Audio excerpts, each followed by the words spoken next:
नमस्कार, म लक्ष्मी तिवारी। नेपाली विषयको आजको कक्षामा हामी कक्षा 4 को पाठ 19 अन्तर्गत रहेर लक्ष्य कविताको व्याकरण अन्तर्गत काल र यसका प्रकार अन्तर्गत रहेर चर्चा गर्नेछौँ। अब भने आजको पाठतर्फ लागौं। आजको कक्षामा हामी काल र यसका प्रकारहरू अन्तर्गत रहेर छलफल गर्ने। तपाईहरुलाई काल के हो त भन्ने कुराको जिज्ञासा होला। काल भनेको समय हो। समयलाई अघि पछि हिजो आज भर्खर अनि भोलि पर्सि भनेर पनि हामीले बुझ्न सक्छौं र सोही आधारमा हामीले कालको वर्गीकरण गर्न सक्छौं। र यहाँ हेर्नु है, मैले केही समय अन्तर्गत राखेर तपाईलाई कालका प्रकारहरूको बारेमा बुझाउँछु। हिजो, त्यसैगरी पहिलेको, भइसकेको, हिजोको अथवा पहिलेको अथवा भइसकेको समयलाई बुझाउने काललाई के भनिन्छ त? भूतकाल। त्यसैगरी अर्को छ आजको, भर्खरैको, त्यसैगरी भइरहेको र यसरी यी कामलाई बुझाउने काललाई के भनिन्छ त भन्दा वर्तमान काल। अब अर्को हेर्नुहोस्, भोलिको, पछिको र हुनै बाँकी भएको। सोही आधारमा हामीले यी तीनवटा कामलाई बुझाउने कालको प्रकारलाई हामीले भविष्यत्काल भनेर बुझ्छौं। सोही आधारमा काल कति प्रकारका रहेछन् त भन्दा यहाँ हेर्नुहोस्, एउटा भूतकाल, एउटा वर्तमान काल र अर्को भविष्यत्काल। भूतकाल भनेको अगाडिको, वर्तमान काल भनेको अहिलेको र भविष्यत्काल भनेको भोलिको समय अर्थात् पछिको समय हो। जसको आधारमा काल कति प्रकारका रहेछन् त भन्दा काल 3 प्रकारका रहेछन्। काल कति प्रकारका रहेछन् त? काल 3 प्रकारका हुन्छन्। अब काललाई बुझ्ने हामी एउटा गीततर्फ जाउँ। गीत गाएर हामी तीनवटै कालको बारेमा प्रष्ट हुन सक्छौं है। सबैभन्दा पहिले वर्तमान काल हेर्नु है। वर्तमान काल। जान्छु जान्छन्, जान्दछन्, खान्छन् है, जान्दछन्, खान्छन् है, पढ्छन्, लेख्छन्, भनेको मान्छन् है, वर्तमान कालैमा सबै मिली पुस्तक पढ्छौं है, अहिलेको सालैमा। जान्दछन्, खान्छन् है, जान्दछन्, खान्छन् है, पढ्छन्, लेख्छन्, भनेको मान्छन् है, वर्तमान कालैमा सबै मिली पुस्तक पढ्छौं है, अहिलेको सालैमा। सबै मिली पुस्तक पढ्छौं है, अहिलेको सालैमा। हेर्नु, यहाँ उदाहरणहरू छन्। जान्छु, जान्छन्, जान्दछन्, खान्छन्, पढ्छन्, लेख्छन्, मान्छन् अनि पढ्छौं। यिनीहरू चाहिँ वर्तमान काल जनाउने उदाहरण हुन् भने वर्तमान काल भनेको अहिलेको सालमा भएको कामलाई बुझाउने क्रियापद हो। वर्तमान कालले कुन समयमा भएको कामलाई बुझाउँछ त भन्दा अहिलेको सालमा भएको कामलाई बुझाउँछ। हेर्नु है, वर्तमान कालमा के भनी जा, खा, पढ भन्ने क्रियापदको मूल रूप अर्थात् धातुसँग यहाँ छ, छन्, छन्, छन्, छन्, छौं छ। त्यस्तै यदि कुनै पनि क्रियापदमा छु, छौ, छौं, छस्, छिन्, छ, छन् जस्ता रूपहरू आए भने अर्थात् छका रूप आए भने त्यस्तो काललाई के भनिन्छ त भन्दा वर्तमान काल भनिन्छ। जस्तै जा भनेको क्रियापदको मुख्य रूप हो। क्रियापद भनेको क्रियापदले सधैँ कामलाई बुझाउँछ र कामको अर्थात् काम भएको अर्थात् क्रियापदको मुख्य रूपलाई धातु भनिन्छ र वर्तमान कालमा धातु प्लस छु छौ छ छिन जस्ता रूपहरू आउँछन्। जस्तै यहाँ पढ धातु छ भने पढ एउटा धातु हो। के हो त? पढ एउटा धातु हो र पढ धातुमा पढ प्लस छु के हुन्छ त? पढ्छु हुन्छ। त्यसै गरी पढ प्लस छौ के हुन्छ त? पढ्छौ। पढ प्लस छिन के हुन्छ त? पढ्छिन्। पढ प्लस नु हुन्छ के हुन्छ त? पढ्नु हुन्छ, जसले अहिलेको समयमा भएको कामलाई नै संकेत गर्दछ भने यी सबै क्रियापदहरू के हुन् त? वर्तमान कालका क्रियापद हुन्। अब हामी भूतकालतर्फ जाउँ है। सबैभन्दा पहिले भूतकालको पनि गीत नै गाउँ। बहिनीले कविता लेखी है, कविता लेखी है, सफल बन्ने सपना देखी है, बुझ्यौं भूतकालैमा, पढ्यौं लेख्यौं परिश्रम गर्यौं है, बितेको सालैमा, कविता लेखी है, कविता लेखी है, सफल बन्ने सपना देखी है, बुझ्यौं भूतकालैमा, पढ्यौं लेख्यौं परिश्रम गर्यौं है, बितेको सालैमा, पढ्यौं लेख्यौं परिश्रम गर्यौं है, बितेको सालैमा। हेर्नु है, यहाँ अब भूतकालका क्रियापदहरू हुन् लेखी, देखी, बुझ्यौं, पढ्यौं, लेख्यौं, गर्यौं। यिनीहरूले भइसकेको कामलाई जनाएका छन् र विशेष गरी भूतकाल भनेको बितेको समयमा काम भएको जनाउने क्रियापद हो। र यहाँ हेर्नु, भूतकाल बन्नको लागि धातुमा अघि मैले भने नि धातु भनेको काम भएको अवस्थालाई जनाउने जुन क्रियापद हो, क्रियापद बन्नको लागि चाहिने आधार अर्थात् मुख्य रूप धातु हो।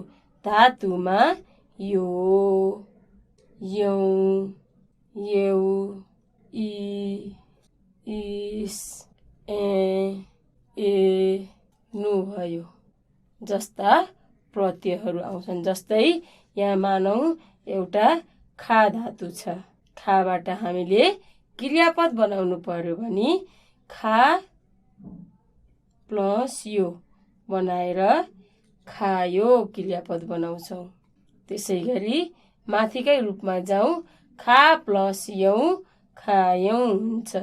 खा प्लस यो खायो, खा प्लस यौं खायौं। त्यसै गरी खा प्लस यौ खायौ हुन्छ। त्यसै गरी खा प्लस इ खाइ हुन्छ। त्यसै गरी खा प्लस इस खाइस बन्छ। अनि खा प्लस ए, प्लस भन्नुभन्दा अझ खा जोड ए भन्यो भने शुद्ध नेपाली उच्चारण हुन्छ। खा प्लस ए खाए हुन्छ भने खा प्लस ए खाए हुन्छ। र खा प्लस नु भयो खानु भयो हुन्छ।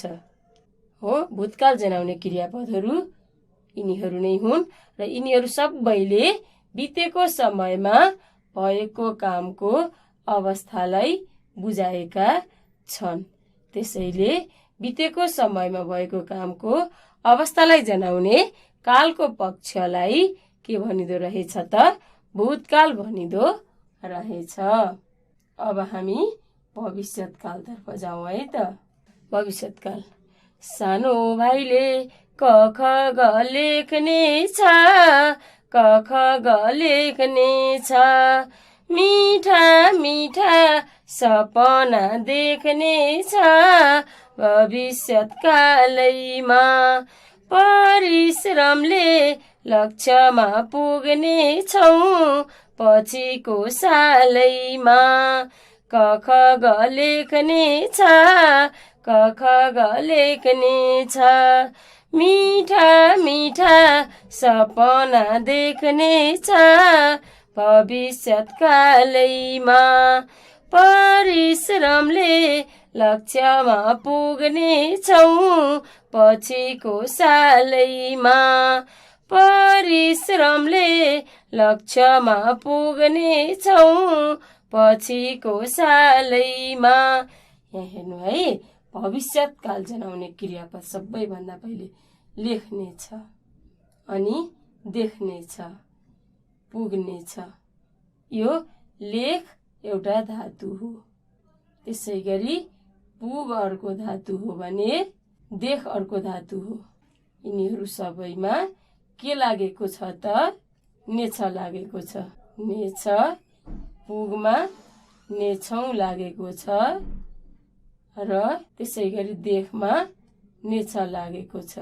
यसरी लेख्नेछ, देख्नेछ, पुग्नेछौ भन्ने क्रियापद बनेको छ, जुन भविष्यकाल जनाउने क्रियापद हो भने पछिको सालमा भएको कामलाई भविष्यकालले जनाउँछ। कहिले भएको कामलाई जनाउँछ अरे?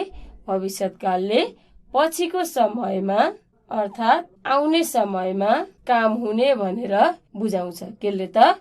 भविष्यकालले।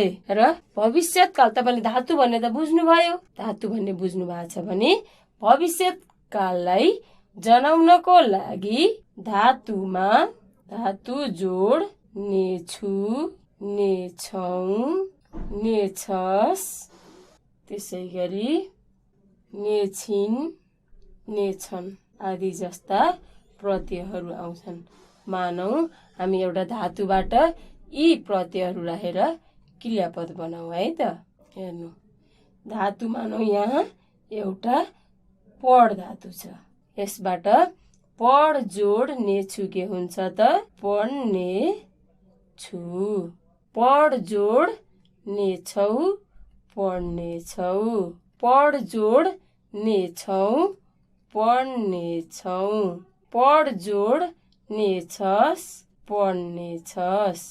त्यसै गरी पढ जोड नेछन्, पढ्ने छन् जस्ता क्रियापद लागेको हुन्छ र भविष्यकाल बन्नको लागि नेछु, नेछन्, नेछस्कै रूपहरू आउनुपर्छ र पछिको समयमा हुने कामको अवस्थालाई भविष्यकालले जनाउँछ भने यसमा नेछु, नेछौँ, नेछस्, नेछन्का, नेछिन्का प्रत्ययहरू लागेका हुन्छन्।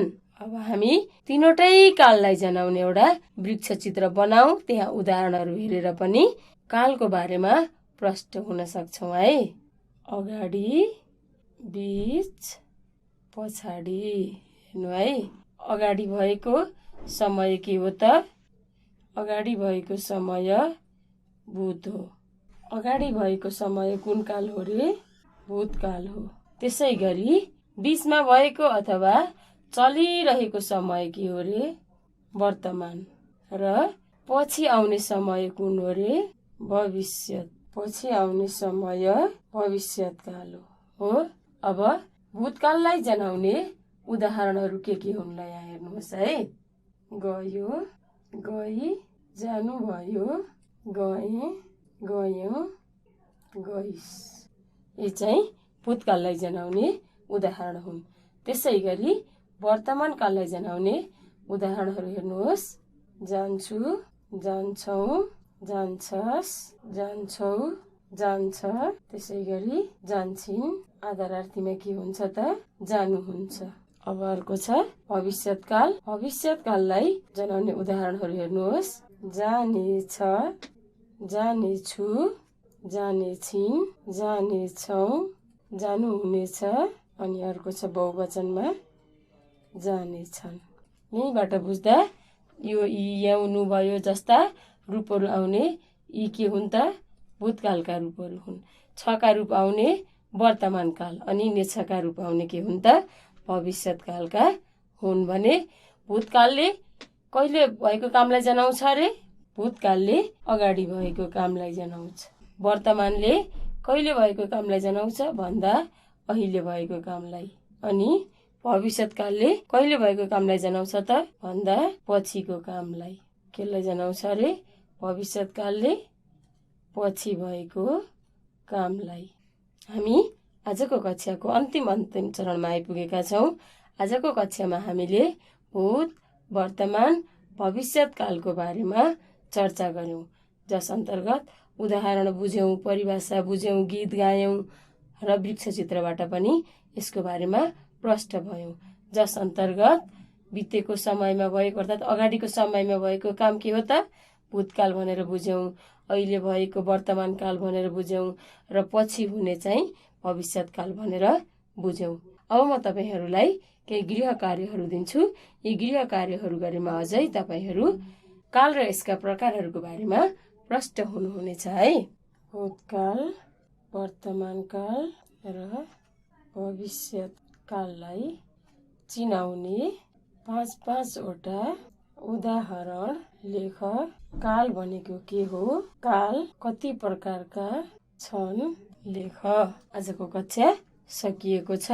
आशा गर्छु आजको कक्षामा तपाईहरूले काल र यसका प्रकारहरूको बारेमा धेरै कुरा बुझ्नुभयो होला।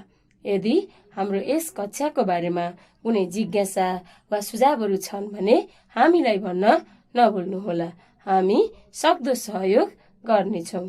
हामीलाई सल्लाह वा सुझाव पठाउने ठेगाना रहेको छ learning@dearwork.edu.np। फेरि पनि नयाँ पाठका साथ उपस्थित हुने नै छौँ। धन्यवाद।